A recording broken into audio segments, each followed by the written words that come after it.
안녕하십니까. 민법을 잡아낸 남자 안영찬입니다. 이번 영상은 계약법 강론 매매죠. 매매에 대해서도 세 문제는 반드시 나오고요. 때에 따라서는 네 문제까지 나오죠. 중요합니다. 근데 이 매매는 나오는 게 어떻게 나오냐면 계약금에서 한 문제, 그 다음에 담보책임에서 한 문제, 그 다음에 기타 나머지 부분에서 한 문제 내지 두 문제 이렇게 출제하고 있으니까요. 정리를 좀 잘 하시면 될 것 같아요. 자, 문제 보시죠. 자, 매매입니다.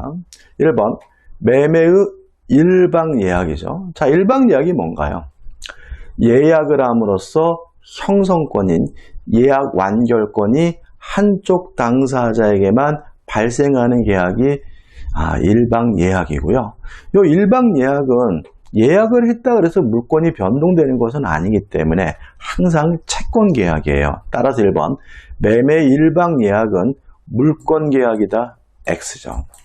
그 다음에 일방예약을 함으로써 갖게 되는 예약 완결권은 형성권이거든요. 형성권은 뭔가요? 승낙을 받지 않고 일방적으로 행사하는 권리잖아요. 따라서 2번 매매 일방예약은 상대방이 매매를 완결할 의사를 표시하는 때에 매매 효력이 생긴다. 맞는 지문이고요. 답은 2번이죠.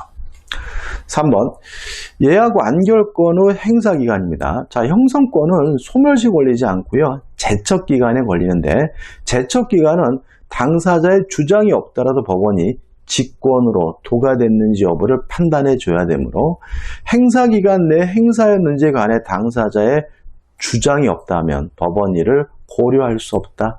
X가 되는 거죠. 4번 매매 예약이 성립된 후 상대방이 예약 완결권 행사 전에 목적물이 전부 멸실됐어요. 그러면 예약 완결권 뭐 할 수 없어요? 행사할 수 없겠죠. 왜요? 행사해봤자 목적물이 없는 거니까요. 4번도 뭐가 돼요? X가 되는 거죠. 자, 예약 완결권 행사 기간은 제척 기간이라 그랬죠. 몇 년이냐면 10년이에요. 따라서 예약 완결권은 당사자 사이에 그 행사 기간을 약정하지 않은 경우는 그 예약이 성립한 날로부터 5년 내에 이를 행사해야 한다. X가 되는 거죠. 따라서 옳은 것은 2번이고 결국은 일방 예약을 하면 예약 완결권이 한쪽 당사자에게 있는데 그 예약 완결권은 승낙을 받지 않고 일방적으로 행사하는 형성권이다라는 것에 대한 이해가 있다면 충분히 맞출 수 있는 문제죠. 2번입니다. 갑은 자신의 X부동산에 대해 관하여 매매대금 3억 원, 계약금 3천만 원으로 하는 계약을 체결하였다. 다음 설명 중 틀린 거죠. 자, 매매 계약은 낙성 계약입니다. 그렇지만 계약금은 요물 계약이거든요.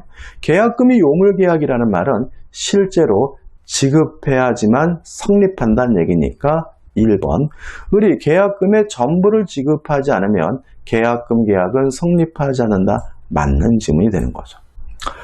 2번 을이 계약금을 지급하였더라도 정당한 사유 없이 잔금 지급을 지체해요? 그러면 잔금을 안 주고 있다면 채무불이행이니까 갑은 손해배상을 청구할 수 있다. 맞는 지문이죠. 3번 매매 계약이 주된 계약이고요. 계약금 계약은 종된 계약입니다. 따라서 계약금 계약이 있으려면 반드시 뭐가 있어야 돼요? 매매 계약이 있어야 되겠죠. 따라서 매매 계약이 무효 취소가 되면 계약금 계약도 무효가 되는 것이므로 3번 갑과 을 사이의 매매 계약이 무효이거나 취소되더라도 계약금 계약은 효력이 소멸하지 않는다. X가 되고요. 답은 3번이 됩니다. 자, 작년도 문제인데 어렵지 않죠. 이 정도는 충분히 풀 수가 있습니다. 4번 자, 계약금은 어떤 계약금이든지 반드시 증약금적 성질은 가져요. 따라서 1번 을이 갑에게 지급한 계약금은 3천만 원 증약금으로 성질을 가진다. 맞는 지문이고요. 또 원칙적으로 계약금은 해약금적 성질을 갖고 따라서 준 사람은 포기하고 받은 사람은 배액을 상환할 수가 있는데 문제는 이행 착수 전 중도금 지급 전까지만 가능하거든요. 따라서 을이 계약금과 중도금을 지급했다면 특별한 사정이 없는 한 갑은 계약금의 배액을 상환하고 계약을 해지할 수 없다. 맞는 질문이죠. 자, 3번입니다. 갑은 자신의 토지를 을에게 매도하면서 계약금을 수령한 후 중도금과 잔금은 1개월 후에 지급하기로 약정하였다. 틀린 거죠. 자, 계약금은 반드시 증약금적 성질을 띠고요. 해약금적 성질은 원칙적 성질이고 위약금적 성질까지 가지려면 반드시 뭐가 필요하냐면 특약이 필요하거든요. 1번, 갑과 을 사이의 계약금을 위약금을 하는 특약도 물론 가능하다. 맞는 질문이죠. 2번, 계약금 계약은 매매 계약의 종된 계약이니까 2번도 맞는 질문이죠. 3번, 이미 중도금이 지급됐다면 해약금을 이유로 계약을 해지할 수는 없으므로 계약금을 포기하고 계약을 해지할 수 없다. 맞는 질문이죠. 2번, 을의 해약금에 기한 해제권 행사입니다. 자, 해약금에 의한 해제를 하게 되면 계약이 소급해서 무효가 돼요. 해제니까.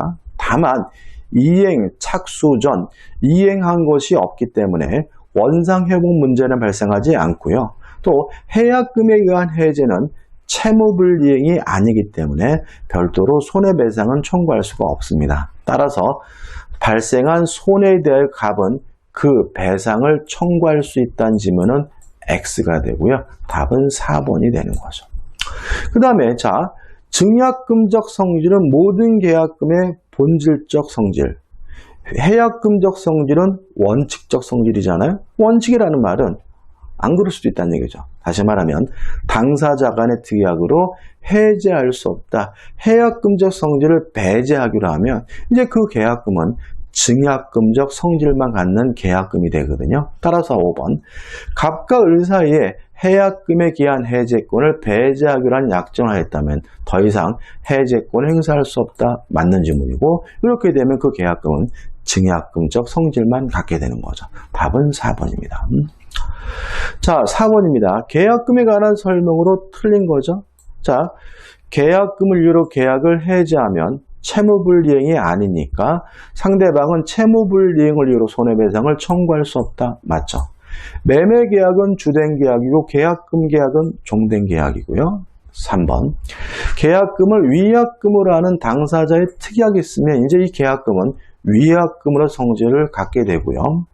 4번, 원칙적 성질이죠. 해약금 성질에 따라서 계약금을 포기하고 행사할 수 있는 해제권, 당사자 합의로 배제할 수 있다. 맞는 질문이죠. 자, 5번이 이제 답인데, 자, 계약금의 일부만을 먼저 지급했어요. 그러니까 예를 들어서 만약에 3천만 원을 주고 2천만 원 주기로 했는데 계약은 2천만 원만 준 상태예요. 이랬을 때 받은 돈 2천만 원의 배액을 상환하고 계약을 해지할 수 있느냐? 이건 아니라는 것이 우리 판례 입장입니다. 왜냐하면 준 사람은 포기하고 받은 사람은 배액을 상환하고 계약을 해지할 수 있다는 말은 약정 금액만큼 손해를 봐야 계약을 해지할 수 있다는 것이 우리 판례 기본적 태도거든요. 따라서 매도인은 실제 받은 일부 금액의 배액을 상환하고 매매 계약을 해지할 수 있다는 질문은 X고요. 답은 5번이 되는 거죠. 제가 뭐 판례도 영상을 만들어 놨는데 이게 뭐 또 나올 것 같지는 않습니다. 5번입니다. 자, 이제 담보 책임이죠. 부동산 매매 계약이 수령 지정 매매에서 그 부동산의 실제 면적이 계약 면적에 미치지 못해요. 자, 담보 책임에서 가장 중요한 것은 뭐냐면 악의의 매수인이 할 수 있는 거예요. 첫째, 전부 타인에 걸린 경우에 해제. 둘째, 일부 타인에 걸린 경우에 대금 감액 청구. 세 번째, 저당권 실행으로 권리를 취득할 수 없거나 상실한 경우에 해제와 손해배상은 세 가지는 악의의 매수인도 할 수 있다는 거 꼭 기억해 두시고요. 그 다음에 이 문제 보시면 실제 면적, 계약 면적에 미치지 못한다는 말은 수량 부족이거든요. 이 수량 부족의 경우에는 악의의 매수인에게는 아무것도 인정되지 않는다라고 떠오르셔야 되는 거죠. 따라서 물론 선이면 다 할 수 있으니까 1번 선의의 매수인은 대금 감액을 청구할 수 없다. X고 답은 1번인 거예요. 2번, 악의 매수인은 아무것도 할 수 없으니까 손해배상 청구할 수가 없겠죠. 그 다음에 요 선이어야 되니까 제척 기간은 언제부터요? 안날로부터 1년이고, 그 다음에 미달 부분이 원시적 불능이에요. 자, 이거는 어떤 문제냐면 계약 체결성의 과실 책임은 원시적 전부 불능에 대해서만 인정된다는 게 판례 입장이거든요. 근데 이 수량부주 경우는 예를 들어서 100평인 줄 알았는데 80평이다. 이거는 원시적 일부 불능인 거거든요. 원시적 일부 불능에 대해서는 계약 체결상의 과실책임 인정되지 않으므로 4번도 맞는 질문이고요. 5번, 잔존한 부분만이면 매수인이 이를 매수하지 않았을 경우 선이라면 계약을 해지할 수 있다. 맞는 질문이에요. 답은 뭐죠? 1번이죠. 6번입니다. 자, 옳지 않는 것을 찾습니다. 1번, 갑이 변제기에 도달하지 않은 채권을 을에게 매도하면서, 자, 채권을 양도했네요. 그 채무자의 자력을 담보한 경우에는 갑은 변제기의 자력을 담보한 것으로 추정한다. 맞아요. 이렇게 기억하시면 돼요. 채권을 매도하고 자력을 담보하면 원칙적으로 매도할 때, 양도할 때의 자력을 담보한 거다. 다만 아직 변제기에 도달하지 않았다면 그 자력은 변제기의 자력을 담보한 것으로 추정한다는 것이 우리 민법의 태도다. 이렇게 기억하면 됩니다. 자, 그 다음에 2번입니다. 경매거든요. 자, 경매는 물건의 하자에 대해서는 담보 책임 물을 수 없고요. 권리의 하자에 대해서만 담보 책임 물을 수가 있어요. 다만 일종의 예외가 있는데 2번, 갑의 채권자 병이 갑 소유 물건에 흠결이 있다는 것을 안 상태에서 알면서 담보권 실행을 위한 경매를 했다면 이 물건의 하자에 대해서 경락인 채권자가 뭘 해야 되냐면 책임을 져야 돼요. 따라서 을이 그 물건을 경락받은 경우 을은 그 물건에 흠결이 있음을 이유로 병에게 손해배상을 청구할 수 없다. X가 되고요. 답은 2번이 되는 겁니다. 다시 말하면 원칙적으로 물건의 하자에 대해서는 경매에 있어서는 담보 책임이 발생하지 않습니다. 다만 채권자가 알면서 경매를 신청했다면 그 채권자에게 손해배상을 청구할 수 있다는 거 기억해 두시고요. 그럼 답은 몇 번이죠? 2번이 되는 거죠. 3번입니다. 매수인 을이 매도인 갑으로부터 취득한 목적물에 대한 소유권을 제3자의 저당권 실행으로 잃게 됐어요. 그러면 저당권 실행으로 권리를 취득할 수 없거나 상실한 경우에는 악의 매수인도 계약을 해지하고 손해배상을 청구할 수 있는 것이므로 그런 매매 목적물의 저당권이 설정되어 있다는 사실을 계약 체결 당시에 알고 있었더라도 갑과 계약을 해지할 수 있다. 맞는 질문이 되는 거죠. 4번, 매도인 갑이 계약을 체결할 당시 매매 목적물에 대한 소유권이 자신에게 속하지 않았다는 사실을 알지 못하였어요. 이건 좀 잘 안 되는데, 자, 이건 어떤 문제냐면, 자, 매도인입니다. 그러니까 지금 매수인이 계약을 해지할 수 있는 걸 정리하잖아요. 근데 역으로 매도인도 계약을 해지할 수 있는 경우가 있어요. 언제냐면 남의 물건인지를 몰랐을 때. 따라서 소유권이 자신에게 속하지 않았다는 사실을 매도인이 알지 못했다면 계약을 뭐 할 수 없어요? 해지할 수가 있어요. 따라서 갑은 손해를 배상한 을과의 계약을 해지할 수 있다. 맞는 질문인데 다만 추가로 기억한다면 만약에 을이 악이었다면 매수인이 악이었다면 손해배상을 손해배상해 줄 필요가 없다는 것까지 기억해 두시면 돼요. 그럼 이렇게 기억하면 되는 거죠. 자, 전부 타인의 권리인지 매도인이 알지 못한 경우에는 원칙적으로 매수인의 손해를 배상하고 계약을 해지할 수가 있는데 만약에 매수인이 악이라면 손해배상하지 않고 계약을 해지할 수 있다는 거 기억해 두시기 바랍니다. 자, 그 다음에 5번이죠. 가압류 목적이 된 부동산을 갑으로부터 매수한 을이 그 가압류에 의한 강제집행으로 소유권을 상실했어요.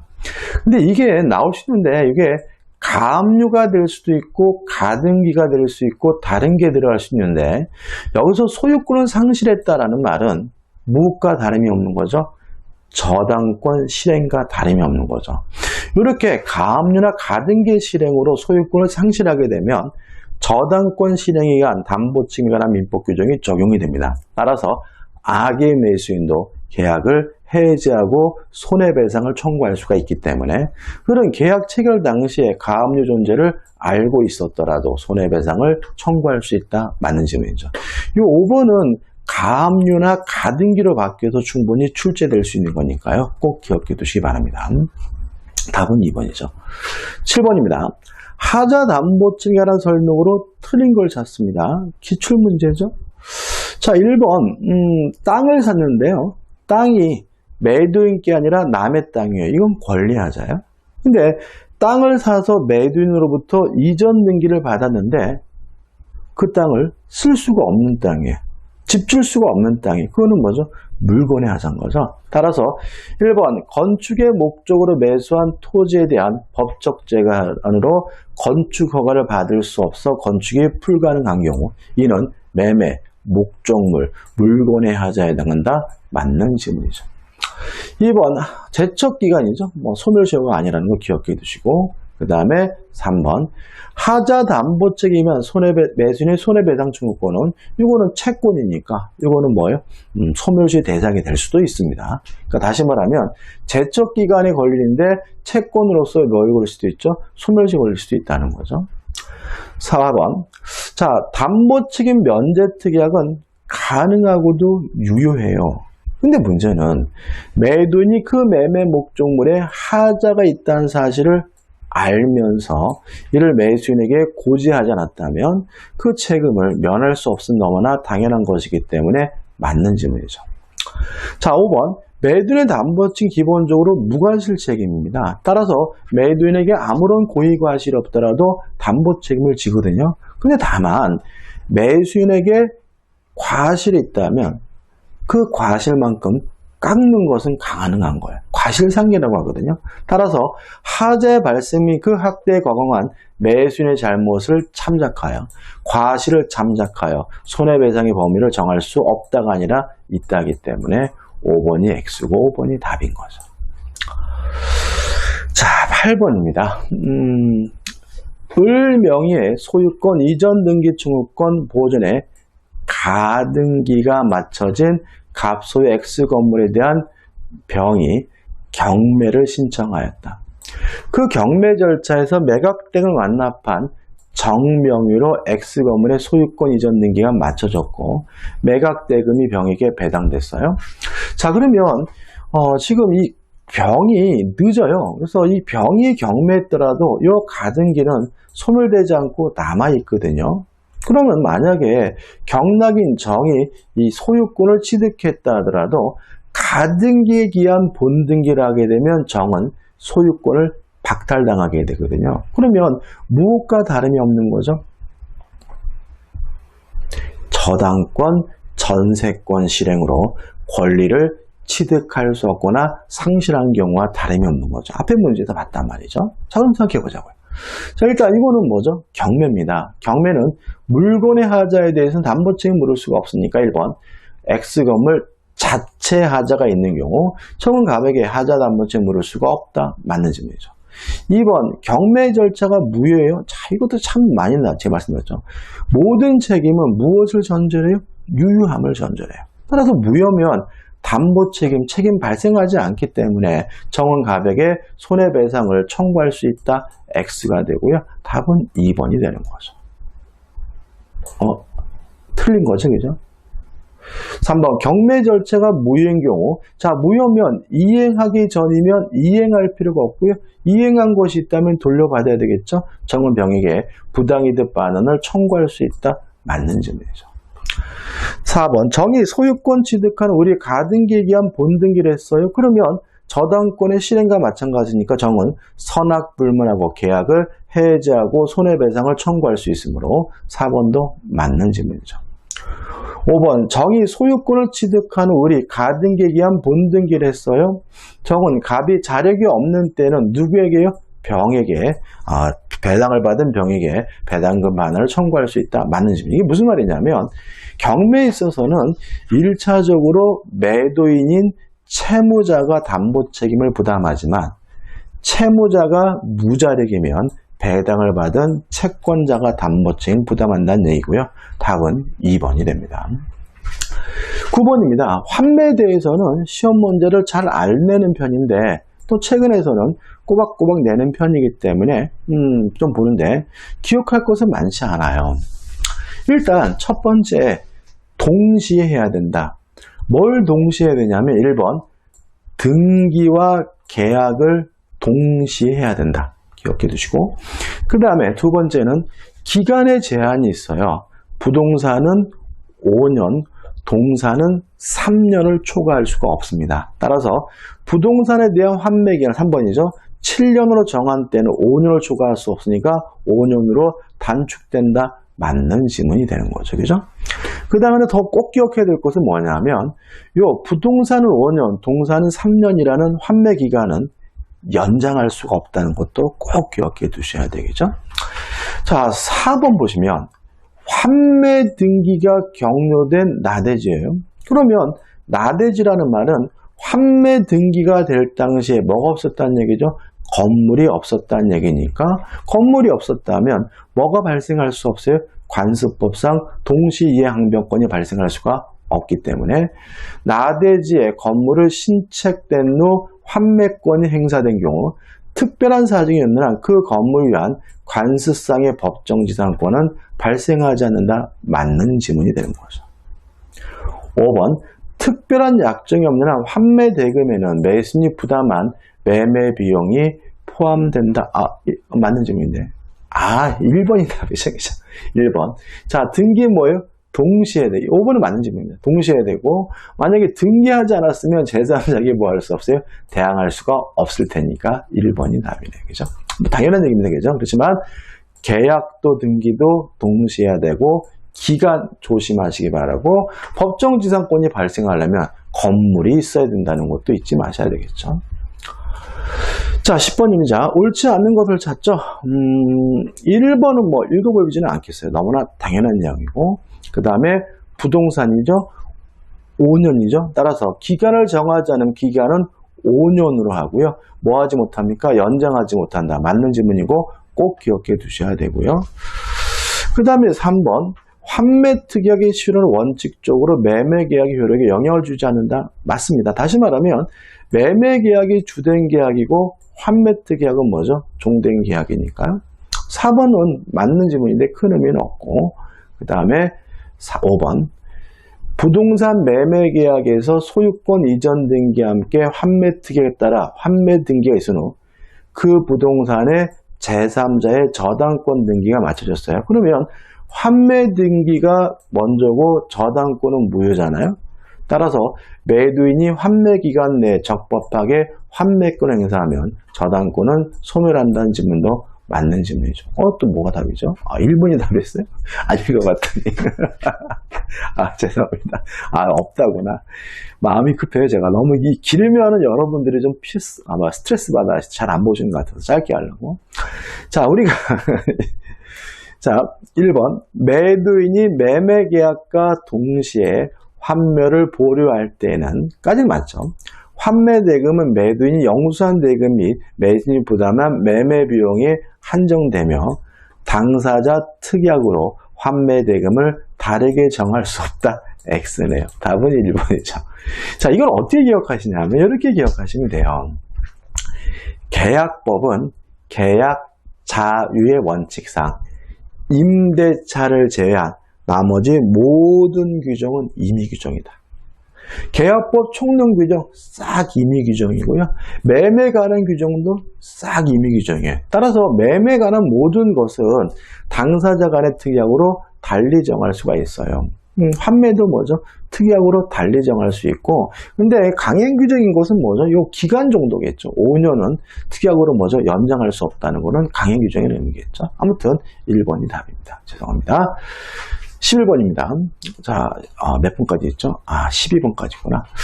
자, 11번이 나오는데, 갑은 자신의 X 건물을 을의 Y 토지와 교환하는 계약을 했어요. 그리고 8천만 원의 보충금을 지급하여 약정했어요. 자, 교환이라고 나오면 긴장하지 마시고 그냥 매매로 바꿔 생각하시면 돼요. 어차피 교환에 대해서는 매매에 관한 민법 규정 그대로 준용이 되거든요. 따라서 교환계약도 불요식행위니까 1번 서면 후 작성을 필요로 하지 않는다. 맞는 질문이죠. 또 채무불이행이 있으면 계약을 해지할 수 있죠. 따라서 보충금을 미지급했다면 채무불이행이니까 교환계약을 해지할 수 없다. X고요. 답은 2번이 되는 거죠. 3번 계약 체결 후 이행 전에 X건물이 지진으로 붕괴됐어요. 그러면 후발적 불능이고 쌍방 모두에게 고의과실이 없으니까 채무자가 위험 부담한다. 쌍방 모두 이행할 필요가 없는 것이니까 갑은 을에게 Y토지 인도를 청구하지 못한다. 맞는 질문이죠. 4번 X건물에 설정된 저당권의 행사로 을이 그 소유권을 취득할 수 없어요. 담보 책임이죠. 그러면 선악불문하고 계약을 해지하거나 손해배상을 청구할 수 있으므로 을은 계약을 해지할 수 있다. 맞는 질문이고요. 4번 교환계약이 해제가 됐으면 원상회복하고 원상회복 의무는 뭐죠? 동시행관계니까 5번 질문도 맞는 거죠. 따라 답은 2번이죠. 그래서 교환계약 나오면 어려워하지 마시고 그냥 매매로 바꿔서 생각하시면 아주 간단합니다. 자, 12번입니다. 마지막 문제죠. 12번. 갑은 자신의 X건물을 을소유 Y토지와 교환하기로 합의했어요.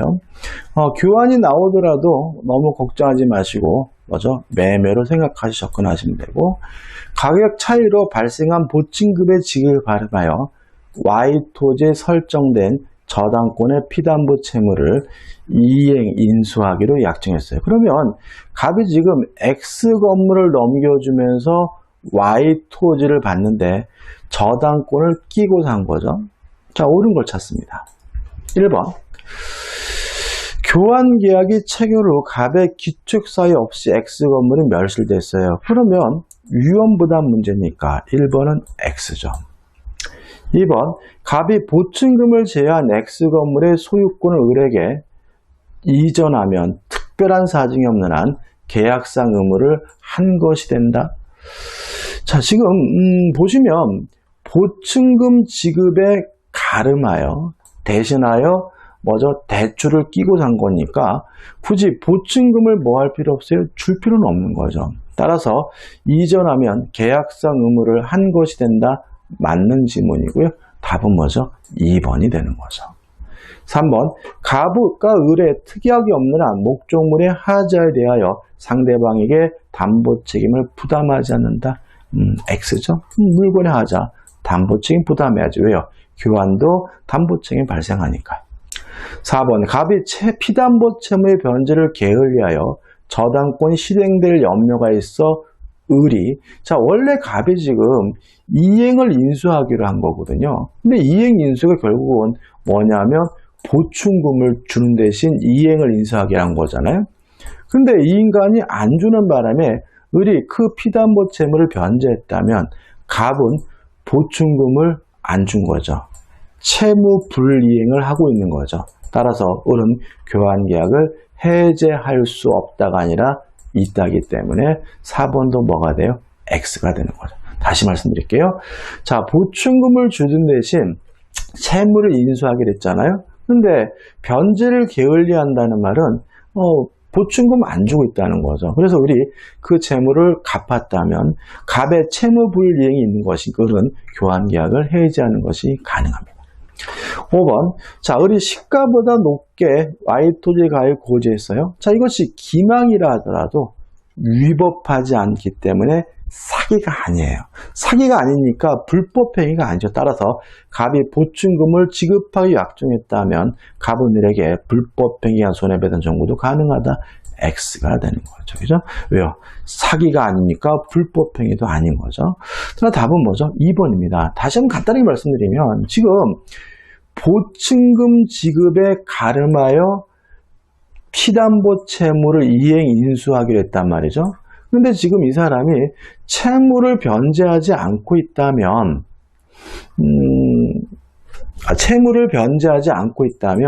채무불이행이니까 을은 보충금 안 준 거니까 계약을 뭐 할 수 있어요? 해지할 수가 있는 거고요. 다만 지금 보충금 대신 채무를 인수하기로 한 것이니까 보충금을 일단 줄 필요는 없는 거예요. 일단은. 따라서 보충금을 지배한 X 건물을 소유권에게 이전하면 채무를 인수하기로 한 거니까 특별한 사정이 없는 한 계약상 의무를 하게 된다. 맞는 질문이고요. 답은 2번이 됩니다. 자, 이번 영상 여기까지고요. 도움이 되셨다면 구독, 좋아요 부탁드리겠습니다. 고맙습니다.